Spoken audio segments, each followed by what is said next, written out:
नमस्कार दोस्तों। अ, मेरे पीछे जो है ये बैम्बू ग्रोव है। पूरे भारतवर्ष में बहुत सारे ऐसे ट्रीज हैं जिसको कि काफ़ी ऑस्पिशियस और सेक्रेट माना जाता है, जिसमें बैम्बू ग्रोव भी भारत के अलग अलग इलाकों में अलग अलग कम्युनिटीज़ में काफ़ी सेक्रेट माना जाता है।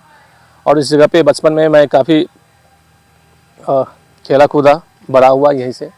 इसके पीछे एक इमली का पेड़ है, दो बड़े बड़े, उस पर कभी मैं बचपन में चढ़ता था और उतरता था। तो आज जो मेरा होम टाउन है दरभंगा, ये मिथिला में पड़ता है। और मिथिला जो है पूरे मतलब बिहार के उत्तरी बिहार का जो एरिया है वो पूरा मिथिला का ही हिस्सा है। और जो आज का दक्षिणी नेपाल है, जिसमें मधेसी प्रोविंस है, लगभग 7 to 8 डिस्ट्रिक्ट्स हैं उसमें, वो भी कभी हज़ारों वर्ष तक जो है सो मिथिला का हिस्सा हुआ करता था। लेकिन 1816 में जो सुगौली की ट्रीटी हुई, सुगौली की संधि ब्रिटिश और नेपाल के बीच में, उस समय से जो है सो उत्तरी मिथिला जो है वो पॉलिटिकली बिहार से या भारत से अलग हो गया। और तब से उसका जो है सो पॉलिटिकली वो नेपाल का पार्ट है, लेकिन कल्चरली वो अभी भी बिहार के मिथिला का ही हिस्सा समझा जाता है। जिसमें जनकपुर आता है जो कि माता सीता का बर्थ प्लेस माना जाता है। और लेकिन आज की हमारी कहानी एक्चुअली जो है वो पूरे मिथिला में होने वाली एक फोक डांस, जो कि झिझिया के रूप में जानी जाती है। भारत के हर हिस्से में, हर शहर में, हर कम्युनिटीज़ में उनका अपना एक खास नृत्य, लोकल नृत्य, लोकल डांस या फोक डांस जिसको हम कहते हैं, हुआ करती है। तो आज हम बात करेंगे हमारे मिथिला में होने वाली झिझिया डांस के बारे में।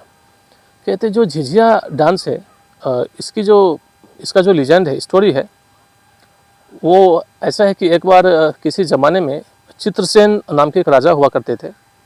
और चित्रसेन जो है सो उनका कोई पुत्र नहीं था। तो और उनकी जो पत्नी थी उनसे एज में काफ़ी छोटी थी। तो अब तो राज काज चलाने के लिए तो पुत्र की आवश्यकता है, और इनके पास तो पुत्र नहीं है। तो उन्होंने क्या किया कि अपने भतीजे को, नेफ्यू को गोद ले लिया, बाल रुचि को।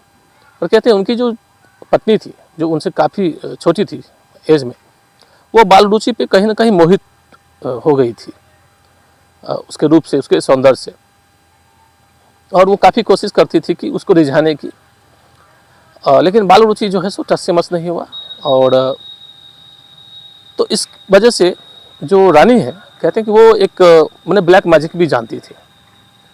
तो उसने काफ़ी सारे मैजिक का प्रयोग करके जो है कोशिश की कि बाल रुचि को जो है सो उसको रिझाया जाए अपने प्रेम में। लेकिन बाल रुचि फिर भी तैयार नहीं हुआ। तो उसने क्या किया कि जानबूझ के एक बार बीमार होने का नाटक करके वो बिस्तर पकड़ लिए। और अब राजा परेशान, किंग चित्रसेन, उसने सबको बुलाया, सारे वैद्य, आयुर्वेद को जानने वाले बड़े बड़े विशेषज्ञ आए। कोई भी दवा उन पर काम नहीं कर रही थी। क्यों काम करेगी? क्योंकि उन्होंने तो खुद ही ब्लैक मैजिक किया हुआ था। और कोई वैद्य, कोई आयुर्वेद के जानकार इस बात को समझ नहीं पा रहे थे। फिर उन्होंने एक बार कहा कि आप मुझे जो है ना बाल रुचि का खून दीजिए, जिसमें मैं स्नान करूंगी, अपने शरीर पे लगाऊंगी, तभी जो है सो मैं स्वस्थ हो पाऊंगी। अब राजा इस बात को चाहते तो नहीं थे। वो अपने भतीजे को भी बहुत प्यार करते थे, लेकिन रानी को भी बहुत प्यार करते थे। अब रानी का जान बचाना है, रानी के प्राण संकट में है। तो उन्होंने नहीं चाहते हुए भी अपने सैनिकों को आदेश दिया कि जाओ बाल रुचि का खून लेके आ रहा हो। अब उसके सैनिक जो है सो राजा के सैनिक चले, लेकिन उन्होंने खून लाने से बाल रुचि का खून नहीं लाया उन्होंने। और उन्होंने एक हिरन को मार करके उसका खून जो है सो उन्होंने डियर या मृग का जो है सो खून, कहते हैं कि उन्होंने ला करके राजा को दिया। और रानी ने कहा कि ठीक है, अब मैं इसमें स्नान करूंगी। तो उन्होंने बाल रुचि का जो खून है उसको अपने शरीर पे लगा लिया, और वो ठीक हो गई, क्योंकि वो तो बीमार पड़ी ही नहीं थी।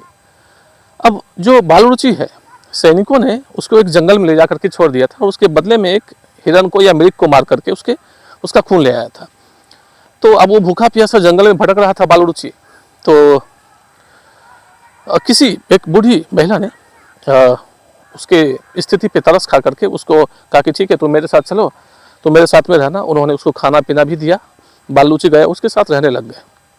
कुछ समय के बाद जो राजा है वो एक बार जंगल से गुजर रहे थे अपनी पत्नी के साथ, राजा चित्रसेन, और इसी सिलसिले में मतलब उनका जो पालकी जो ढो रहा था तो उसमें से एक पालकी ढोने वाले की मृत्यु हो गई। अब राजा ने कहा कि जाओ किसी को देखो, पास में हो तो कोई किसी को पकड़ के लाओ पालकी को लेके, आखिर पालकी को कौन उठाएगा। तो उनको जो है सो जंगल में राजा के सैनिकों को एक वही लड़का बालरूची उनको मिल गया, और उन्होंने बालरूची को बुलाया और कहा कि ठीक है अब तुम इसकी जगह पर, जिसकी मृत्यु हो गई थी उसकी जगह पर उन्होंने उसको जोड़ दिया पालकी उठाने के लिए। अब राजा जो है ना वो खास एक पर्टिकुलर सॉन्ग जो राजा जानता था वो उसको गुनगुना रहा था, और गुनगुनाते गुनगुनाते उस गाने की कुछ पंक्तियां राजा भूल गया। तो अब वहां से जो है बालरूची ने उस गाने को शुरू किया जहां से राजा भूला था। अच्छा, इस गाने को केवल राजा ही जानते थे और बालरूची ही। अब राजा को लगा कि ये तो बालरूची हो सकता है, और फिर उन्होंने जो है बालूची से पूछा। बालूची ने कहा कि हाँ मैं ही आपका भतीजा हूँ, और ऐसी ऐसी बात है, जंगल मुझे छोड़ दिया गया था और वो हिरण का खून जो है सो रानी को दिया गया था मेरे खून के बदले में। इससे राजा और रानी दोनों ही जो है सो बहुत ही उनको जो है सो लज्जा हुई, उनको बहुत शर्मिंदगी महसूस हुई। रानी खास तौर से बहुत ही क्षमा याचना की और उन्होंने जो है सो क्षमा मांगी और कहा कि चल तुम मेरे साथ चलो।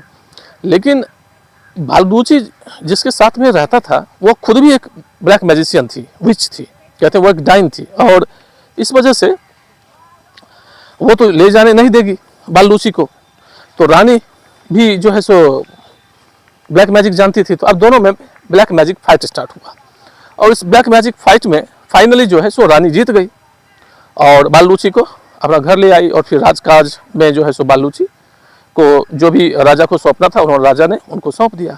और इसके साथ ही साथ हर साल जो है कोई उसके ऊपर में कोई जादू टोना ना कर दे, कोई ब्लैक मैजिक ना कर दे, इसकी वजह से राजा ने जो है सो पूजा पाठ करना शुरू किया साल में के उस खास हिस्से में, जिसमें कि जो ईवल है, जो ब्लैक फोर्सेस है, जो काली शक्तियाँ हैं वो दूर रहे बालूची से।